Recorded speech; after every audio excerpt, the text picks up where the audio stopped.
Good afternoon. I'd first like to pay my respects to the traditional custodians of the land, the Gadigal people, and their ancestors past and present. Before we get underway, I'd also like to apologise for my cold. You'll find me sneezing right through this, but I want to say that my sniffles are a good news story as I've got a cold, not the dreaded virus. My name is Richard McGregor. I'm responsible for East Asia at the Lowy Institute. In recent weeks, I think it's no secret that all eyes have been focused on the US with the re-election of Donald Trump as president. Now, partly that's because the election is incredibly important, and of course, partly it's because it's difficult to look away. I don't need to reiterate here the far-reaching implications of the election, and today our focus is to attempt to understand how it will affect America's relations both with its allies, like Australia, and its adversaries, like China. I'm joined, as ever, by a terrific panel. For starters, two luminaries from the Washington-based think tank, the Centre for Strategic and International Studies, Charles Edel and Kathryn Paik. Charles is the inaugural Australia Chair at CSIS, formerly a professor at the US Naval War College, and served at the State Department in the Obama administration.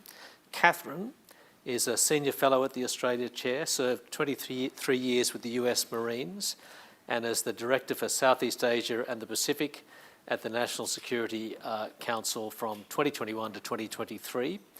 We also have James Curran, who'll be familiar to many of you. He's a professor of history at Sydney University and taking a bit of time off from that to do not a more honest job, but working at a much higher speed as the international editor of the Australian Financial Review and a prolific author, including on rugby, which means he's had the best 2 weeks in the last 2 weeks for many, many years. Happy times. Yeah. Okay, we'll hear from three panellists in conversation with me for about 40 minutes or so, and then we'll leave time for audience questions. So, Charles, a general one. What just happened in the United States, and what does it mean for US foreign policy? We had an election, in case you weren't paying attention. I think we were surprised everywhere in the US, watching it here, about how quickly we got the results and how decisive they were. So just a word about the election first, that there was a decisive outcome. A sweep, the Senate, the House, obviously the White House, as well, the popular vote as well. So this is an election that is fundamentally not in dispute in any way. The good news story here is that means with no dispute, there is less room for chaos, for conspiracy theories, and even for violence, because this is a result that is understood, if not appreciated, by all Americans. The flip of this, of course, I said if not appreciated, is unsurprisingly, even if you saw movement demographically from virtually every single group towards the GOP side, surprise, surprise, America is still a very divided society, a very divided place. The margin of the popular vote, while Trump won and is the first Republican to actually win outright the popular vote since 2004, was exceedingly narrow. America is a divided place. Okay, so that's what happened on this, and we should probably, at some point, we'll get into a conversation about what this means in terms of not just the White House, but the Senate, because that affects the outcome of US foreign policy as well.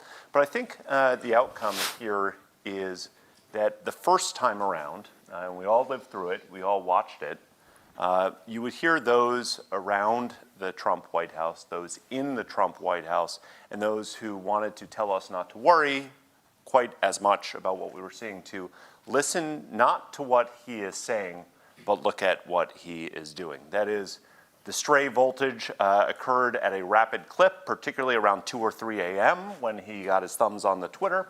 But don't pay that much attention to this, because this looked more or less like the hazy outlines of a traditional US foreign policy. Maybe true, maybe less true, but this is the line that was said. The question now, 8 years on, is will Trump, feeling vindicated, taking the result not as the result of a rather divided nation, but one that he has conclusively, decisively won, and taking it clearly as he will, as you are seeing in who he is nominating as mandate, will his foreign policy now look more like what he said before? That is, will we have a more unadulterated, unchecked version of America first? Just as a quick reminder, because it's been a couple of years since we were there, friends, the America First, in broadest of broad sketches, because it's a label that could be a lot of different things, I think at its core, fundamentally, was Donald Trump saying that the traditional role that America has had in its post-war composition, that is, security alliances worldwide, being open to trade and commerce, in favor of arms control agreements, largely in support of promoting democracy and human rights, a big investor into multinational institutions, that was a raw deal for America, right? That is what Trump said consistently the first time around. Trade did nothing but take jobs from America. Allies were a bunch of freeloaders. Democracy, promotion, America is just as bad as any of the others. So this was not necessarily what Trump wanted. The question now becomes how much his policies will begin to look like that. The policy advisors, which matter enormously in our system, who were there the first time around, will not be there the second time around. I think it's quite clear that many of the advisors he's gathering around him, some are very recognizable traditional types, and then we got the news over the weekend, and you have a lot more MAGA types kind of flooding into this. He will feel more vindicated from this, so some of the checks that were there in place are less likely to be there this time around. So I think before we draw conclusions, I think too far, one of the things that we have to evaluate as this plays out is, on the one hand, it will be an issue-by-issue fight, because even those who are much more forward-leaning on China policy, for instance, like the Marco Rubios, the Michael Waltz, will now come into contention with others like Elon Musk, who are in the orbit, whose vectors point in a very different direction, which all is to say that you will have competing circles of influence for determining which way Trump goes, and Trump will not only be listening to them, because he listens to a lot of people. Actually, I think I heard in the Washington Post, or read rather in the Washington Post, that his advisors could not believe that all of the world had his phone number. I don't know about you, I certainly do not have Donald Trump's phone number, but he talks with a lot of people at this point. So just to sum, I think that we have had a pretty conclusive result electorally, and we are now seeing the beginning of the composition of the team he would like around him. Wait for this to play out in confirmation hearings, and you are likely to see simultaneously, if not contradictorily, a more competitive set of policies pursued by the United States with a more transactional mindset. So we'll wrap our heads around that in a bit. Thanks, Charles. Kathryn, if you jump off that into a more detailed or some detailed assessment of how you might think it will affect policies in our immediate region, Southeast Asia and the Pacific. I've just spent last week in Southeast Asia, and of course, the trend there is that the East is rising, the West is declining, no matter what America's economic heft there. What's your sense of how they might view Trump, and whether how Trump might view them, if at all? Yeah. So yeah, great question. I think coming off of what Charlie just laid out, I'll try to translate a little bit of how we might expect to see things develop in the foreign policy realm in some of your near region, as you said. I think there's a lot of directions to go here. Just to keep it brief, I'll drill down on 4 key points that I think are worth considering, and then we're happy to take that wherever we might go in further discussion. First is that despite the broad differences in certainly in appearance between the Trump administration and the Biden administration, there were several points of continuity. One is obviously a focus on China and competition with China across the board, but Related to that, I'd like to point out the growing U.S. engagement with the Pacific Islands.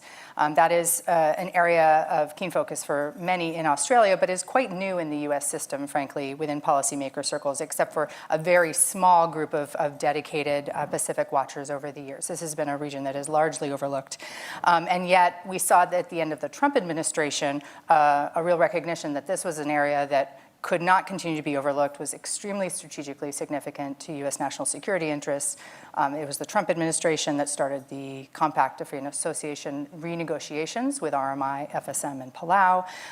It was the Trump administration that brought 3 Pacific leaders to the White House for the first time. So when we look at and consider some of the major step-ups that have happened over the last few years, I think it is important to remember that that actually started under Trump. Now, Biden doubled down on that for several reasons. Coming off of the 2019 switch from Kiribati and Solomon Islands, from Taiwan to the PRC, we had, I'm sure many here are tracking, in 2022, Solomon Islands PRC security arrangement, which really set off the flares within U.S. policy circles. Based on that and several other reasons, the Biden administration doubled down on engagement across the board. We saw a huge ramp up in policy announcements, COFA negotiations being concluded, 2 leader-level summits at the White House from 2022 to 2023. So really big push in the region. And there's a lot of question right now, is that going to continue? And I would argue most likely yes. This push was incredibly bipartisan in our system. Charlie mentioned the Senate. The Hill, the Congress, and the Senate in our system, extremely focused in this region in a growing way across the board, Republican and Democrat. There's been strong voices coming out of the right side of the argument here to continue resourcing and even increase resourcing to the region. So continuity in some aspects there. However, there are some major challenges with that, right? First and foremost, climate. That's going to be the top of mind. Anyone that follows the Pacific knows this is an existential threat across the board. How is the Pacific going to react to a very likely or potentially likely withdrawal from the Paris Accords? How are they going to react to climate change dropping out of the lexicon altogether of U.S. government documents? I think there are some ways around that, especially for pragmatic leaders, and many Pacific Islanders are very pragmatic in the way that they look at being able to leverage the U.S. and China against each other. Resilient infrastructure can be framed as critical infrastructure. There's a lot of ways through this, but climate is going to be a major rubbing point for the relationship. The other potential shift will be in how the U.S. works with partners and allies. Australia, New Zealand, others such as Japan, India, Canada, the UK have all become increasingly interested in this region, and we've enhanced the ways that we work together collaboratively, collectively, to double down on each other's efforts and avoid redundancy across the region. How that will continue, I think, is really up for grabs. It's going to really depend on how much the Trump circle sees this as a, again, transactional effort that's good for U.S. national security interests. Some of that will depend on how partners and allies translate this for Trump circles. Number 3, I think there's going to be a shift also when we think about partners and alliances to a changing way that the U.S. system looks at regionalism and regional architecture. This is going to affect Pacific, but also Southeast Asia. We saw in Trump 1.0 a real, in some ways, disdain for Southeast Asia and ASEAN as an institution and what it could accomplish. Trump went to one of the East Asia summits and then left early. Is yet to be seen if the increased ramp up we've seen over the last couple years of U.S. attention in Southeast Asia will continue or not.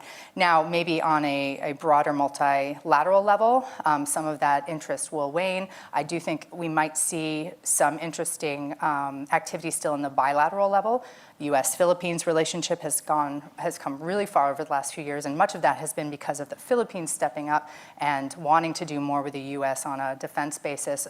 5 new defense sites between the two countries, increased patrolling, increased agreements. So really interesting to see how that might progress given the Philippines shifting posture vis-a-vis China in the region.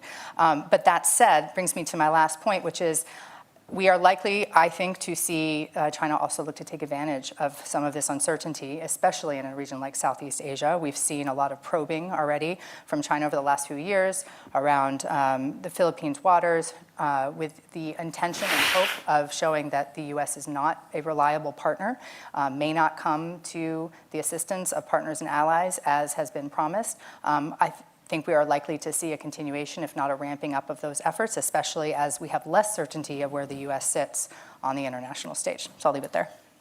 Thanks, Kathryn. James, let's turn to Australia. There's a number of levels you can look at this.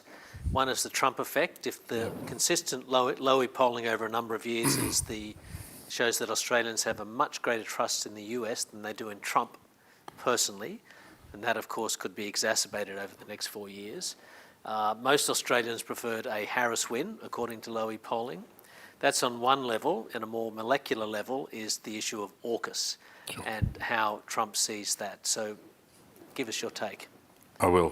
I'll just make a general point first, if I can, just about the election, something I'm still trying to work out, we're all trying to work out. We know that Trump hasn't happened overnight. Some of us, I think, probably recall the Francis Fukuyama essay back in 2016 on the meaning of that election, where he said it's a wonder, given the long-standing problems in the United States with wage stagnation and inequality, that someone like Trump hasn't been elected to the White House well before this. So there is a whole sort of suite of social, political, cultural and geopolitical issues that I think are wrapped up in this particular moment. We know that after the Second World War, there was naturally enough a strong pushback against authoritarian leaders. That is not to say that the post-Cold War landscape, post-war landscape, was free of authoritarian strongmen. But nevertheless, the system is now, both in the United States, in Europe and elsewhere, of course, in Asia, producing authoritarian leaders who are chipping away at some of these hard-won freedoms, right, that came out of the Cold War's struggle between tyranny and freedom. I think there was a coherence to the Cold War that is easily recognisable. Now, the return of nationalism, I think, is probably the most significant factor in this, and the way that nationalism is being harnessed by these leaders. I mean, not only Trump, in terms of making America great again, which is, as we know, is more of an internally focused rhetoric, but Xi Jinping and the century of humiliation, Vladimir Putin and his view on the collapse of the Soviet Union being the greatest catastrophe, and other leaders. Brexit has been shot through with this kind of fantasy of what a post-Brexit global Britain can look like. So this sense of populations feeling under siege, like their identity is under threat, that governments aren't listening. I mean, I think Trump beat Harris primarily because he answered a very basic human need, and that is the need for recognition, that these people who voted for him felt heard by Trump. The big question is, what happens when some of their grievances are not answered by this forthcoming administration? Now, they may well be, but they may not be. Where does all that grievance get channeled then? So I think just that general point about, you know, how do we understand this particular moment in that long arc of history, I think is still up for debate. Now, with Australia, I think that the reaction so far has taken two forms. First of all, there's been the pile-on on the existing incumbent Australian ambassador in Washington, Kevin Rudd, and a real determination, I think, to make his position unsteady or unstable. One thing I think is often forgotten is that ambassadors are in host countries under what's called agrément. You know, it's at the agreement of the host country. It is possible for the United States to withdraw agrément, if I'm not mistaken, if they really want to force him out. But so far, I would classify this as manufactured panic over Kevin Rudd. Secondly, the other form it's taken, which says a lot about the Australian psychology, this desperation to be liked. So the way in which It's our need for recognition. Exactly. The political class latching onto this phrase that Trump used in his first phone call with Albanese, it'll be a perfect friendship. Now, we'll have to wait 30 years until we see the archives of all the calls that Trump had with these world leaders, because we know that American presidents have, for time immemorial, talked about any number of countries as being the most important ally America has. I mean, I think the French and the British have a pretty special role there, but Americans will disagree about the French at the moment, of course. But he may well have said perfect friendship about any number of countries. But, you know, we seem to sort of hang off these kinds of statements. And I think there's been a lot of navel-gazing about which policies of Australia's that Trump will like or dislike.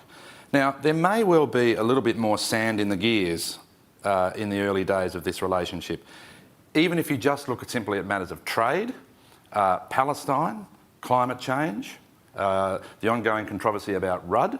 I'm not suggesting we're headed towards an alliance crisis. We're not, because the alliance is so deeply sort of anchored in so many levels below the White House, and that was shown last time under Morrison and Turnbull's handling of the relationship. Yes, there were some uncomfortable moments, but this relationship takes place at so many levels underneath the Oval Office. But I do think there are some sort of two domestic issues that might play out here over the coming months, before the election anyway, and potentially after the election if Dutton becomes Prime Minister. The first is, I don't think you will hear a pipsqueak of criticism from the Labor caucus on Trump. Doesn't matter what outrage. I think Labor has become so disciplined, so timid of being seen to be critical of either the United States or the alliance. I don't think there'll be a problem with Labor discipline. Where the problem might come for Albanese is if there is a daily kind of request from the Greens, you know, that he must stand up for Australia, or that he must respond to what Trump has said in a recent comment or statement. That may well prove to be something that Albanese has to manage. Peter Dutton, on the other hand, this is a different kind of story. Now, Peter Dutton, I think, wants to see, or he's already talked about, eerie parallels between the Australian and US political cultures at this point in time. I think he needs to be very careful.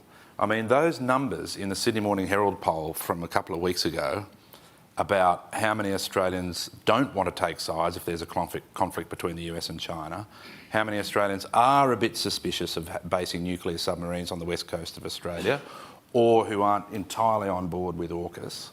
I mean, this is where the sovereignty question comes up. If Dutton is elected Prime Minister and Trump does go down some of these kind of let's say, more unconventional or unorthodox paths in his foreign policy, if the hawks do get to him and push him into a more ideological position, then the whole sovereignty question becomes much more acute and much more problematic, I think, for any Australian Prime Minister to deal with, right? So there are landmines there for Peter Dutton, and it might not be, and in any case, the political cultures are so different. Right? And that is often so poorly understood, I think, in the public debate. But there are landmines for Dutton. I didn't think the Hawks had any trouble getting to Peter Dutton, but that might be the Uber Hawks you're talking about there. So, Charles, James touched on it. Trump and AUKUS. Yep. That's no need to feel like we need to be liked, as you answer this question, by the way. Related to that particular deal, Trump obviously has a focus and obsession with Europe, NATO, European defence spending, but Trump and his team might also would they want more urgency in Australian defence policy and higher spending? Yes. This should be the least surprising thing in the world. But that's true, I think, for two different reasons. The first is because that is how Trump sees things. He wants America in many ways to do less. He wants others to do more. This is something that all countries will face. But it's also true, and this is maybe partially Trump, maybe more of everything that is out there, because 2024 is not 2016. The world looks so much more destabilized and less secure now that all have to do more. You know, we have this debate, you hear it here often, you hear it in Europe all the time. Are you a good friend or a bad friend, a good ally or a bad ally of the United States? As if that's the sole determinant for how countries make their own sovereign decisions, predicated on whether or not you spend 2.0% of your gross domestic product and put it towards defense. Now, let's be really clear why we use that number. That's a made-up arbitrary number that was agreed to 10 years ago when Russia invaded Ukraine for the first time. And the then 30 members of NATO decided that they were vastly underspending relative to the threat, so they set a target to try to pump their defense spending up. We are now a decade on from that. Russia's invaded Ukraine again, and it's a crazy way for countries to decide how much they're going to spend on their own defense and in support of keeping stability in the region, if not the world, based on an arbitrary number. The better determinant on this is how much are you spending and are your friends spending relative to how much those who would do you harm are. And we are fundamentally in a different place in 2024 than we were even in 2020 or 2016. We know that China has plowed ahead. Russia has revived their military industrial base here. So we are, yes, there will be pressure from Donald Trump, but that is also a reflection of what a different security position we find ourselves in. I was reading over the weekend the Financial Times. Jens Stoltenberg, who just left as NATO's Secretary General, said that Europe has become better allies than they were before. But the security environment has deteriorated so rapidly that we are all called on to do more now than we were before. So look, again, I want it to be pretty blunt. I think you will face in Australia more pressure from Donald Trump. There will be pressure internally in the US for defense budgets to go up as well, as there will be in Japan, as there will be in Korea, as there will be in Taiwan. But that is a reflection of a very different security environment that we are all facing now. So, Kathryn, related to that point, and related to something in your first answer where you talked about continuity on the Pacific, maybe less so in Southeast Asia, I mean, the general tone, perhaps of this discussion, perhaps of coverage, is, Donald Trump, oh my God, what a disaster. But try and think back to his first term. They had the Abraham Accords. In his own peculiar fashion, he did transform China policy, which the Biden administration has basically continued, although executing it perhaps more professionally. What are the benefits of Trump potentially for Australia or other countries? Do we need to upend a lot of institutions in that respect?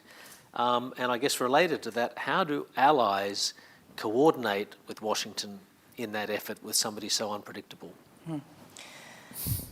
Yeah, so there is, I think you pointed out the continuity in some of the China policy quite well. Again, very bipartisan in our system in terms of competing with China, how that looks. Our development and engagement efforts from the US will depend very much on how those efforts directly relate to US national security, again, in a much more transactional way than I think we've seen over the last few years. But that can be to the benefit of some regions and some countries. And again, I would argue that for the Pacific Island countries, they could very well benefit quite a bit from this continued focus and in some ways potentially even ramped up resourcing across the board. Now, how that looks in coordination with partners and allies, again, is going to potentially be quite different. I think countries like Australia and New Zealand, just to be blunt, over the last few years have done a lot in coordination with us to help shape much of US engagement, help understand the Pacific Island Forum, help understand how to work with and partner with Pacific Islands who are very, very different than the US, even though we call ourselves a Pacific nation, very different than how the US might operate in Southeast Asia or other places. How much that coordination will continue is, I think, very up in the air. Now, there are certain institutions that we've seen over the last several years that have done quite a bit in this region that also, I think there's a good chance will continue. The Quad, I think very good chance that already existed pre-Biden. That was something Trump already himself elevated to the foreign ministerial level. I think very likely we'll continue to see cooperation amongst those partners. US, Australia, Japan, trilateral cooperation in the Pacific, which has been very significant over the last few years, especially on cables, undersea cables, ICT infrastructure. Again, things that can directly relate to U.S. national security. I would expect that to continue. There have been some other coordinating mechanisms, partners in the Blue Pacific, some other ways that we have looked to draw in other interested parties in the region, India, South Korea, UK, even Canada, the EU. Those, I think, might be a little bit more up in the air, and they will depend on how our other partners want to continue to move those forward. I know those are important also to Australia, to New Zealand, to Japan, so I think that will depend on how much the mantle of those institutions are taken up. I'll also point out that as with Trump 1.0, I think we will likely see, and hopefully see, a continuation of further engagement among other partners and allies, right? Japan and the Philippines have vastly increased their partnership. So have Australia and the Philippines, Australia and Japan. Those other networks outside of just the US center of gravity, I think are going to be more and more important as we look at how we are engaging in Southeast Asia, how we're engaging in the Pacific, and how we're able to further our objectives in the region.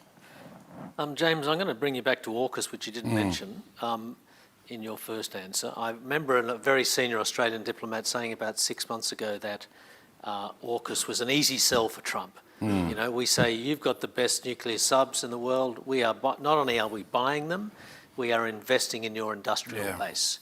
So it triggers all of the, you know, I'm trying to think of the right way of saying it. You know, everything that brings joy to Trump, let me say that. You've been, I think it's fair to say, a skeptic, if not of AUKUS, of the ability to execute it and the sort of the way that affects other parts of the system. Give us your sense of AUKUS under Trump.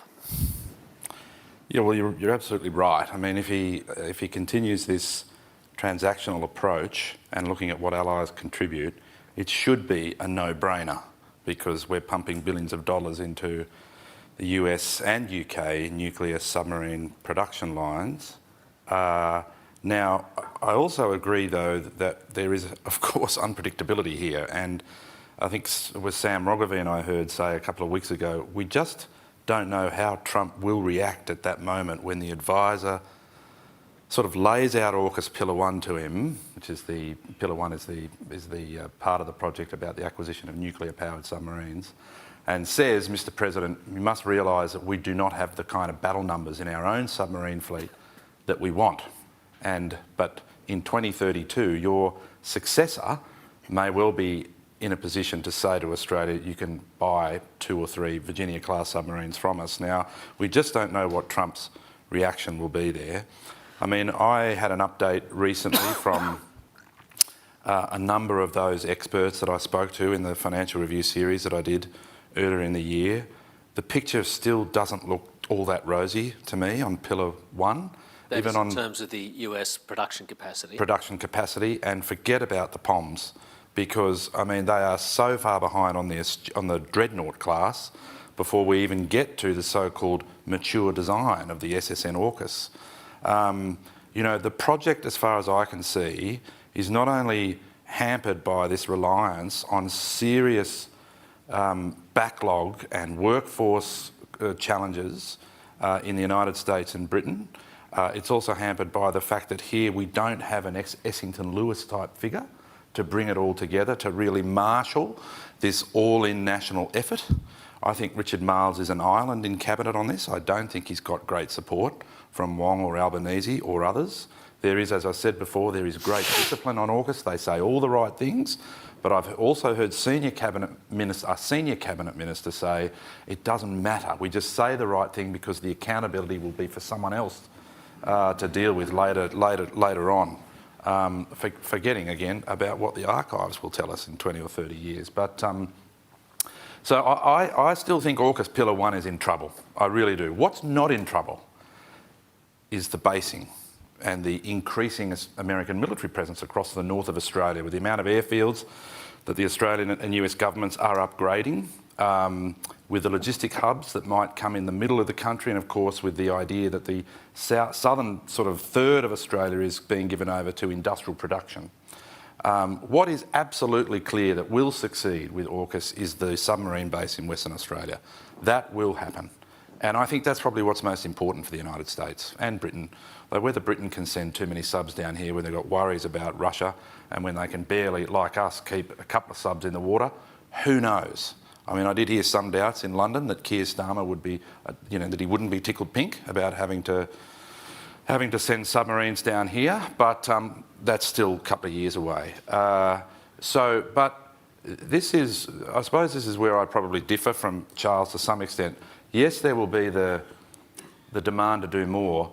I don't know how much more Australia can do because of what it's been doing with increasing the US presence.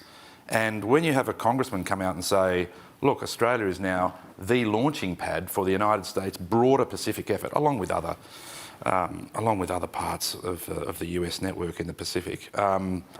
When they're saying that, that's a pretty important role Australia's already being given. I agree with Kathryn and what Charles said earlier. The lattice work survives. I think while ever China is seen as a threat in East Asia, it probably doesn't matter if the United States is not there over the next 3 to 4 years curating it and nurturing that structure as it has been over the last 4 and parts of the Trump and before that Obama administrations. The strength of the lattice work, I think, comes from the very pillars that Kathryn mentioned. It's all this other cooperation that's going on between Japan and Australia or Japan and the Philippines. So I think that's probably been one of the most successful parts of US foreign policy over the last 4 administrations. But in terms of doing more, Australia's already doing a significant amount. And look, again, it comes back to the political culture. Show me the Prime Minister who's going to actually have the courage to come in front of the electorate and say, right, you know, these social welfare policies or spending on education or infrastructure, they're all being sacrificed because we've got to pour this money into defence. No one's made that argument. I mean, I've talked about this before. Yeah, it's not only that, of course, you've got to have the industrial capacity to execute it, hence the Essington Lewis. Exactly. But Charles, I want you to bounce off that and give us your comment on what James said about AUKUS. Yeah, I don't think there's large amounts of disagreement here. I think one of the things that we get wrapped up into sometimes, like we don't know what he will say. Will he say yes? Will he say no? How will he be feeling? How late will he have stayed up? You know, the larger strategic question that I think hangs over this is, why is Australia intent on acquiring this capability, and what is it going to do for Australia? And frankly, in an alliance context, why do we want more of these? And the answer is pretty obvious, certainly on the former one. It's because China has been pouring money into what Richard Marles, and he's not the only one who says it, is the largest military growth that we've seen in history. And it's not just the growth, it's the increasingly aggressive use to which China has put that around the region in multiple places. When we begin to think about things that politicians don't always want to say, full agreement, James, politicians don't want to make an argument that they're going to take money away from social goods and put it towards defense. Why would you? There are other things to spend money on. And the answer is because horrible things can happen if you don't. And this is a very challenging argument to put in conditions that are not wartime, frankly.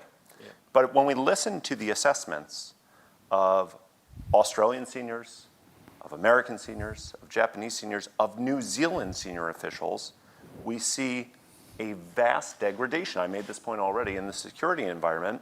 And there are 2 theories about how you deal with that, assuming that you want to avert war, which all of us do. One is, to be really provocative, put your head down and hope for the best. The other way is you build up capacity as best as you can, you search out partners, the lattice work, and you push back against more provocative acts, and it feels a lot more fraught, see the Cold War, and you hope that that gets us to deterrence.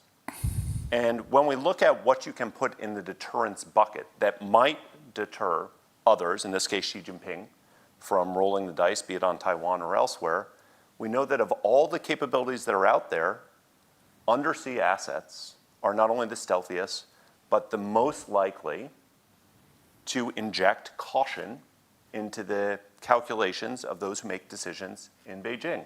The most likely type of assets to to give him pause before he would try something that would have a catastrophic end. So again, I lay out this context because I think the question for Australia, for the United States, for Japan, for others, is how do we get to more for all of us? Because more, so the theory that I've laid out, the second theory is one that will feel really uncomfortable, that will cost us more, and that will prevent the worst possible outcome from occurring. And AUKUS ain't perfect. We have workforce problems in the United States, in the UK, and here in Australia, finding the people who are going to staff this.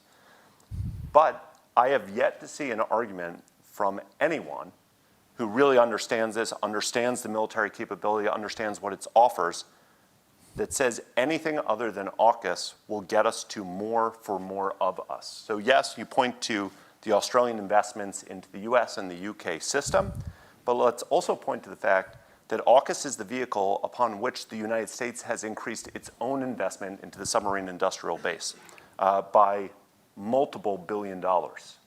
So the question here, I think, about AUKUS you're asking writ large is, one, will we do it? Probably, maybe, hopefully, I would argue.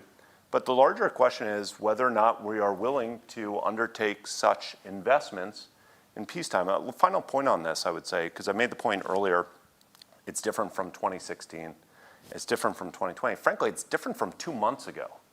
Because when you look and survey what's happening on the geopolitical front, the biggest development that we are talking about in Washington is it's not dealing with Russia, it's not dealing with China, it's all of a sudden we have Russia, China, North Korea, and Iran.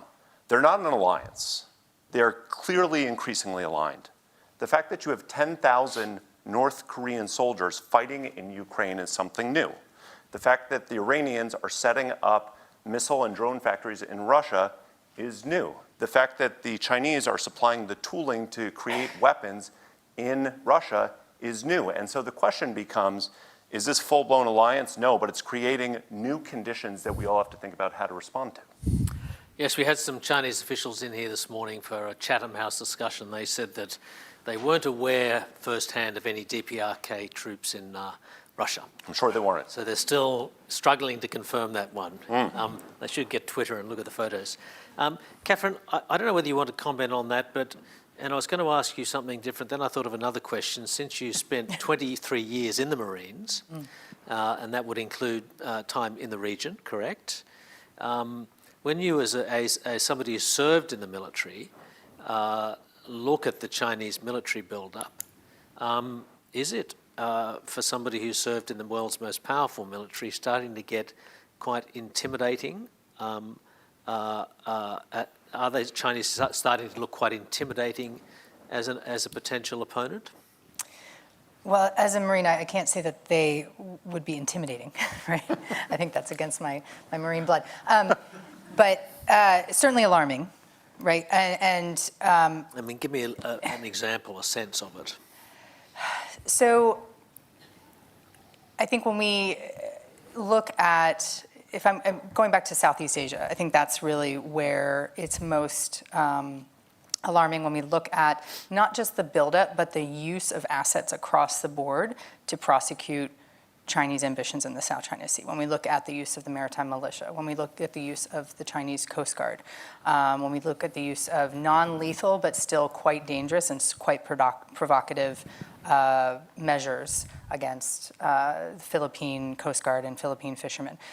Those and the way they have ramped up implies a certain amount of confidence in the backstop of what China has to bring to bear in the region. And the willingness to... It's the Rolling Stones. We all like Mick Jagger. That's great. And the willingness to potentially create situations that could escalate that's what I find the most alarming. And so yes, it's the buildup, it's the high tech, the high technology, the AI use, and the further collaboration and alignment with others. But I think that is all represented by this increased assertiveness, and a very dangerous assertiveness when we look at the sonar pulses against Australian divers. I mean, some really out of the box and what unprecedented use of Chinese assertiveness over the last couple of years. And that's what I find most alarming. Okay, so just before questions, just to come back to a point you touched on, and I don't really want to talk about Kevin Rudd, but broadly speaking, last time we had a centre-right government which was kind of aligned with Trump in many respects. Now we have a centre-left government in Australia which is emotionally unaligned, to put it mildly. You don't think that makes much difference at the end of the day? To the alliance? No, to dealing with Trump. Oh, you mean the difference in political? Yeah, how the political management of Trump and the ability to, if there were to be tariffs, persuade them not to put tariffs on us? Yeah. That's a good question. I mean, I think the speed with which Albanese, as we know in that opening call, looked to remind Trump about the trade surplus that America has with Australia gives you a sense of the residual nervousness underneath the surface. I mean, I think they know that this is going to be difficult, much more difficult in terms of managing the administration than Biden has been. Albanese still, I think, looks just so uncertain on the world stage. There's no real flexibility or agility there. You know, he's very much one to stick to the talking points.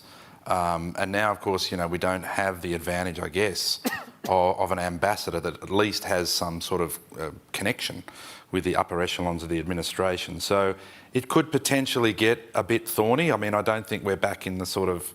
We're by no means back in the 1970s where, you know, you had the situation where Gough Whitlam was kept out of the White House for 6 months by Richard Nixon. We're nowhere near that. But it could get prickly. It could. Yeah, at APEC, Albanese actually seemed to talk about the things which are points of difference. Yeah, Free right. trade, climate change. Hence the sand in the gears. Yeah. Okay, questions? There's one there, up the back, on the side, I mean, yeah. And please tell us your name and questions, not statements. Thank you.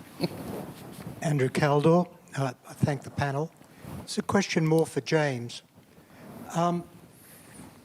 I wonder if we're not assuming that the US foreign policy is the correct one. I mean, if you look back at our history of relying, British didn't help us much in the Second World War, and our alliance with the United States has led us into all kinds of problems with various regional conflicts. I mean, do we have the option, do you think? Can we find a way, instead of worrying about how can we give enough to Trump, to say, let's stand up to the schoolyard bully. He's not going to have the Congress probably in 2 years' time. Yeah. Why are we doing this? Yeah. Why don't we look to others? Yeah, I don't see that. I see your point, absolutely. I don't see the political courage on either side of politics to do that.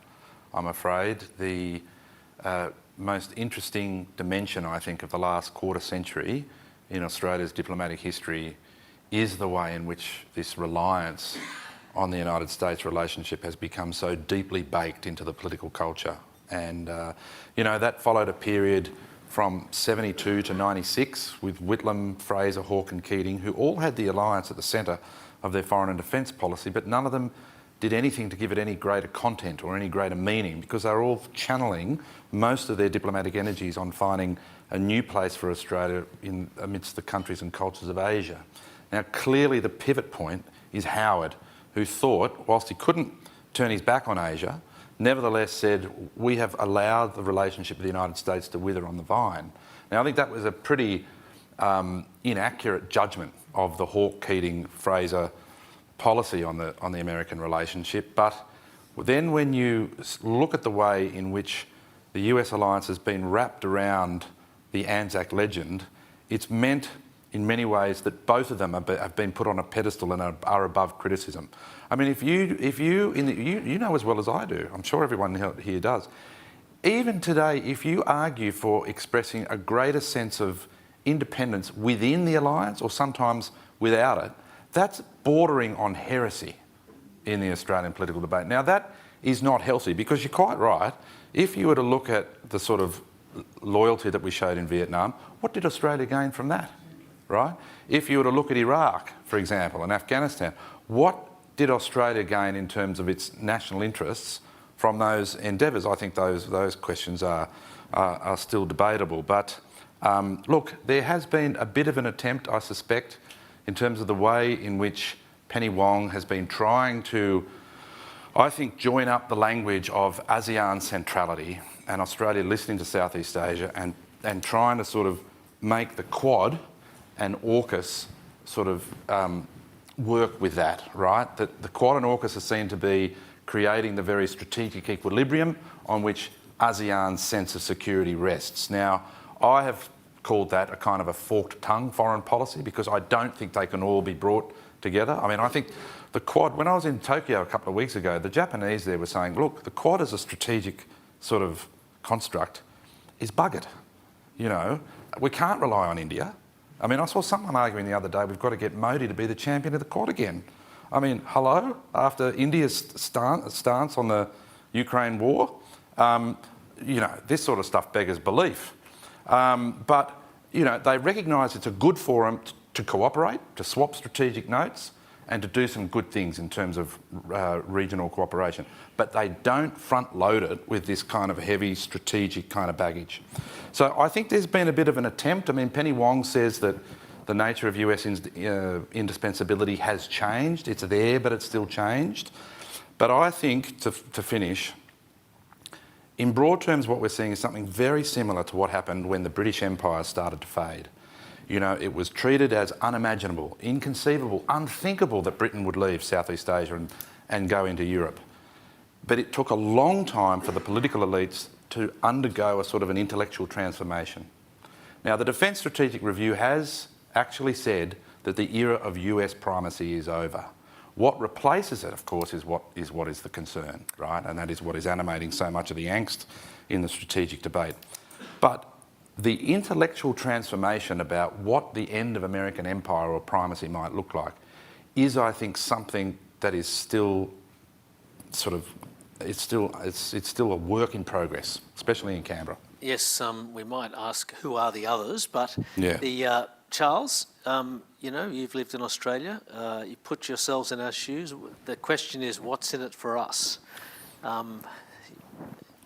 So a bunch and of... Kathryn, if you have anything to say, you can as well. A couple of reactions. So first of all, Andrew, it's a really good question. It's a really important question. But let's also be really clear who the schoolyard bully is. It's not the United States in your region. It is China. And the defense issues that are of utmost importance, both internally, domestically, inside of Australia, no less for the region, are being pushed and provoked by China.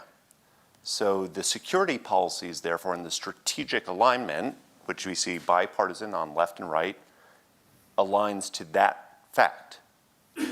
Now, you might be forgiven for watching the US election from noting, James was talking about the issue of primacy, right?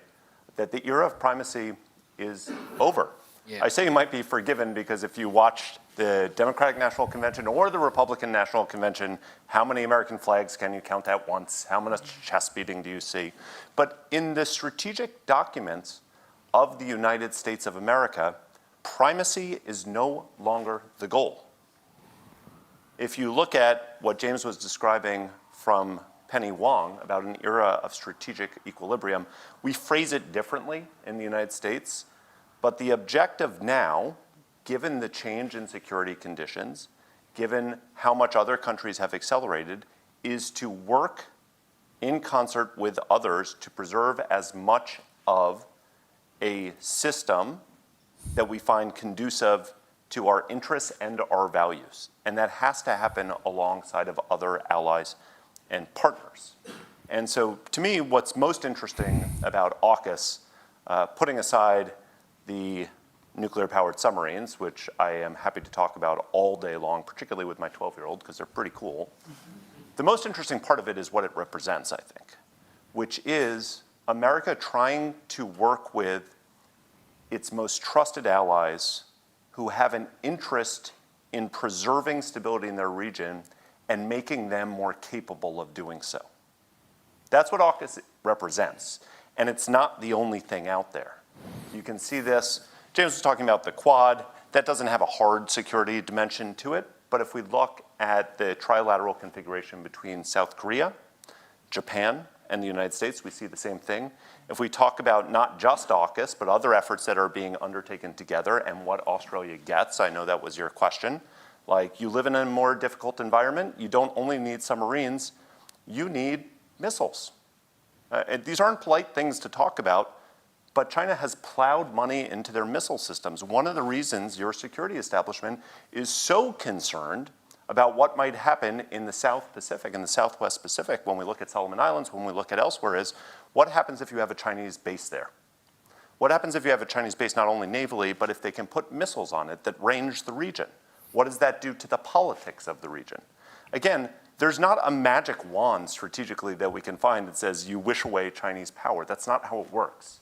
The answer, I think, is to make sure that we are armed up and can push back as well, hopefully in a way that prevents conflict. And so, yes, we're talking about submarines, but the world's worst acronym, GWEO, the Guided Weapons and Explosive Ordnance Program that Australia has undertaken in conjunction with the United States, where we are helping to give technology that we have not given before to allow Australia to conduct and build out its own defensive resources so that you have more for yourself and so that we have more, because we have a domestic supply problem as well. So again, I make the point that primacy is not the goal because we are incapable of doing it at this point. Now remember this point over the next 4 years because it's not going to sound like that. But when we talk about the United States work with allies and partners, the point is those who are most trusted need to become more capable. I think that's in countries' interests, Australia's, but it's also clearly in the US interest as well. Okay, next question. Jersey.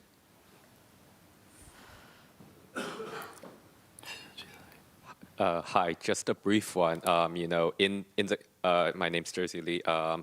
Just in the context of Trump's election and how U.S. foreign policy might be in for at least a few years of instability, if this were to become a more long-term phenomenon, how do you think the lattice work of alliance will be able to function kind of either on its own over the next 3-4 years or perhaps potentially even longer? Thanks. Who wants to take that? I think all of us, you should start. Yeah, I can kick off. So I think there's a less constant threat of instability than there is in continuity when it comes to foreign policy. In reality, when we look at it, instability can seem like the veneer of everything that comes out of Trump and a Trump administration. But as we've already pointed out, there is quite a bit of consistency in between Trump 1.0 and Biden. Now, will that remain the case? A lot is yet to be seen. We haven't even gotten into, or there's no time to get into, all of the appointments or the nominations that we've seen in the Trump sphere. I think that will guide some of that. But I don't think instability is just the complete encompassing word of the day when it comes to Trump and whatever follows on to that. But that said, I think the lattice work, if you will, or the network of alliances that we've seen develop over the last decade, that James pointed to, that we've mentioned as well, that are sometimes outside of even a central U.S. role, will become more and more important as we go forward, and that will become some of the most stable function in foreign policy, I think, into the future. Charlie? James? Oh, no, I agree with that. I mean, I sort of made a broadly similar point before. Yes, of course, there are domestic constituencies in South Korea and Japan who are uncomfortable with that rapprochement, but I think that probably stands as one of the best achievements of the Biden administration, the Japan-South Korea rapprochement, and that is such a key part of that's probably the key strut, if you like, in the lattice work. I mean, they're all working together, but likewise, as I said before, while ever China is pushing its weight around in East Asia, that is the only reason the lattice work needs to sort of prop itself up, I suspect. So I really can't see too much shaking that, even when things like the Indo-Pacific Economic Framework, which really doesn't give Southeast Asia the kind of market access it wants, even while, you know, the United States' economic footprint in the region is so patchy, Now that may not be forever, right? They may well re-engage. You know, the danger is we're looking at the permanence of protectionism in US industrial policy, but it may change, right? So while ever that is the case, then these struts that have been laid out across, of which Australia is so vital a part now too, I really can't see anything sort of rupturing that, short of a major military crisis where some allies say no to Washington. That would be the only thing that would rupture it, or of course if the United States decided that it couldn't sustain the cost of being in the region anymore. Yeah, I'm just going to jump on this because I have a similar but slightly different take on this. That I think that this lattice work, lattice work, it sounds like the toppings of a pie, right? Like, not so sturdy. But the impetus there grew out of a lot of things. But I think it was clearly, you saw this happening under Trump 1.0. And let's be honest, right? A lot of nervousness around the region, a lot of nervousness here in Australia, because the traditional way that America has expressed itself in this part of the world is a hub and spoke model. We're the hub of the wheel, different bilateral alliances. And if you're sitting out here on one of the rims of that wheel and you look back at the center and it looks maybe less powerful than it has in the past, or if it looks less interested in you than it has in the past, you have one of two fundamental choices in front of you. You hop on a bicycle going on the exact opposite trajectory, unlikely, or you start grabbing other parts of the wheel to reinforce them. That's what the lattice work is. I see it's going to continue. That's what happened on Trump 1.0. As James said, I see no way that it will not continue on Trump 2.0 because it's in the interest of Australia, of New Zealand, of others to do so in partnership and without the United States, frankly. The better question, which I don't think we can answer quite yet, is that sufficient?